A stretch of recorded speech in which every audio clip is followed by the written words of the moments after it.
Hi everyone, my name is Claire and today we're going to be learning about how to make art out of the materials that you might find around you in your house or outside if you are able to go outside right now. So all you'll need for this video is a pen and paper if you have one, and if not, that's totally okay too, and we'll get started. So first I'd like to ask y'all a question, and this question is, why do we make art? What's the purpose of art and how can it help us as humans? So take a moment to turn to the person sitting next to you, or if you want to write in your journal or on that piece of paper, feel free to do that. And you can pause this video right now and join me back in a couple minutes when you're done.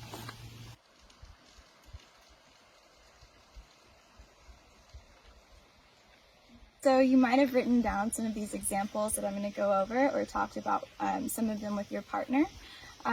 But some of the reasons that we create art are to communicate and express our emotions. We can also create art to tell a story, and we can create art to paint a vision about a future that we might want to live into as people. Another reason that we create art is so that we can relax and have fun. It's a really great thing to do and something that we can really get a lot of fulfillment from. So the next question that I'd like to ask you is, what are some of the skills that might be useful to have as an artist? So again, you can pause this video and turn to a partner or write down on that piece of paper to answer this question.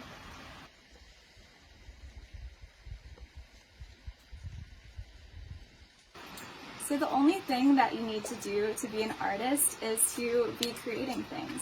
So there's no certificate or special degree that you have to have or get before you can call yourself an artist. But there are skills that you can hone to grow and develop as an artist in order to gain mastery.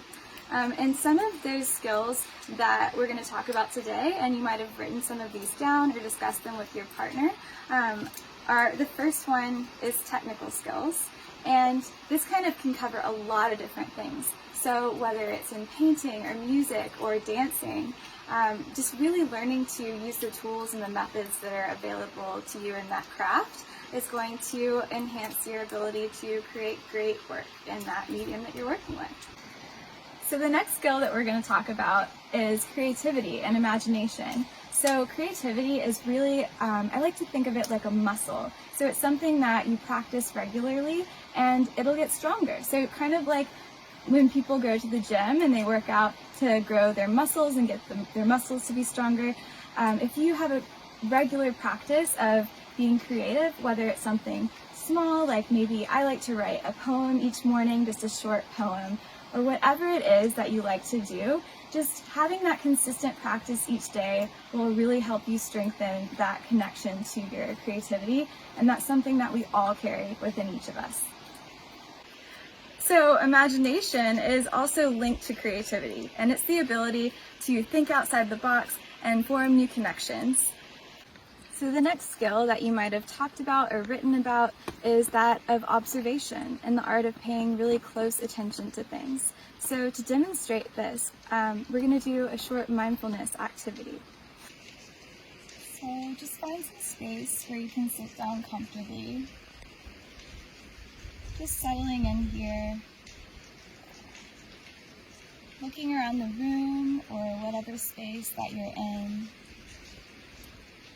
And just noticing all the different colors and the different shapes and the different textures that you see around you. And next, I invite you to bring your attention to everything that's green that you can see around you.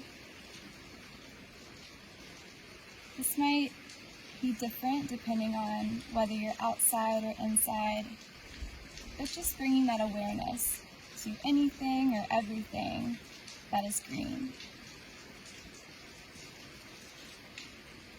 And now, see if you can count how many shades of green you see. How many different shades and tones of green can you count around you in this place that you're sitting in? And now I invite you to gently bring your eyes to a close and And shift your awareness to everything that you can hear. Maybe everything that you can hear in the room that you're sitting in, the sounds coming from this video. And now broadening that awareness to include sounds coming from outside of the room, or as far away as you can hear.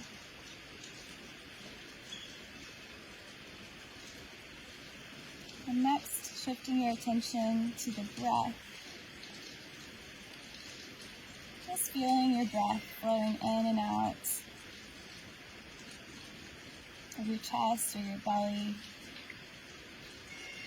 And you're just finding a place in your body where that breath feels most comfortable for you and most nourishing.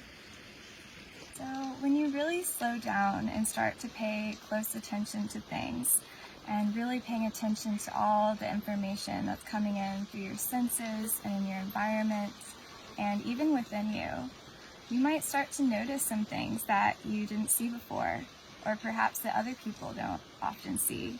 And this can really help you to make more meaningful and interesting art. So now I'd like to share some pictures with you. So I invite you to come and look at these I've laid out on the ground here. And just make some observations about these different images. What do you notice about them? What do they have in common?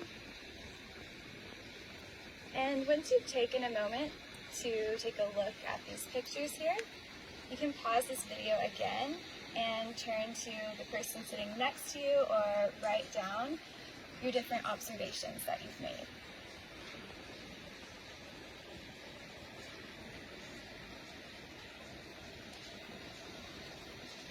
So all of these different images were created by the same artist, and this artist's name is Andy Goldsworthy.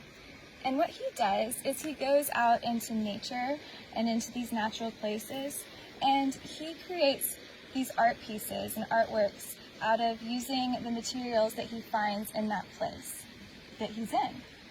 So he doesn't bring any paints or any tools with him except for himself. And you might be interested to know that none of these images were created with Photoshop or altered with Photoshop. So a lot of people think that this picture right here is like looks like lava around the tree, around the roots of the tree there. And there's no lava in this photo either. So this was a way, what he did here is he arranged these leaves that had just fallen off the tree and arranged them into this gradation of yellow around the roots here so that it gives this effect as if they were glowing. And here we have some sculptural work that almost looks like these twisting, winding roots. And these were actually sculpted and braided out of the clay soil. So as you can see, it probably took a lot of patience and also creativity and imagination, like we talked about, to create these works of art. So here I have some nature objects that I gathered on my walk this morning.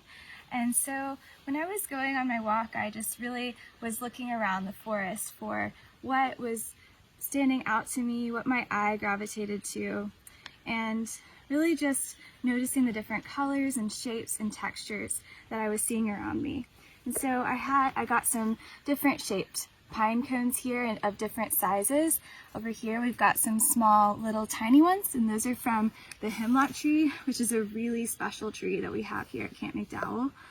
We've got some pine needles and some dried yellow leaves and some different types of bark right here. I think this one's from our big leaf magnolia tree. This one it might be from our loblolly pine tree. And over here, these are really interesting. So I think that these are little buds that have fallen off the tulip poplar tree. And these are really interesting, tiny little shape, and it's nice to find objects that you can collect a lot of if you're going to be working with patterns. And so I've got these objects here, and I'm really excited to make some art with them. and I invite you to do the same. So you can also, if you're inside, you can look around your house for different objects to make art with in the house that you're in. Maybe paying attention to objects that are made of natural materials like wood or like cotton. But I really like when I'm going outside and collecting things. It's really interesting to do it also at different points in the year, because you'll see different things depending on what's happening in the forest or the nature that's around you. And I didn't pick any flowers today because I want to leave those for the pollinators.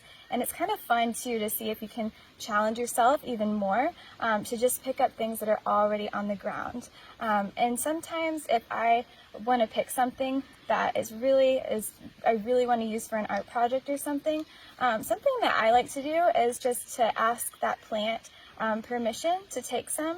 And you might not hear an answer. You can ask out loud or just in your mind. But either way, it's just kind of a nice practice to express that respect for our natural world. So my challenge to you this week is to explore around your house or outside in your yard and gather as many items and objects in nature and made of natural materials as you can find that speak to you, and then arrange them in your own work of art, drawing inspiration from those artworks that we looked at earlier, remembering those skills of creativity and imagination and observation that we practiced today. And once you have finished your your work of art, you can take a picture of it and send it to us by posting it in the comments down below, or if you post it on Facebook or Instagram, make sure to tag us. That way, when we do a showcase later this week, you will be able to see your artwork in that showcase, and we'll be able to see what other people made and connect as a community. So thank you so much. I hope you have a great and creative week.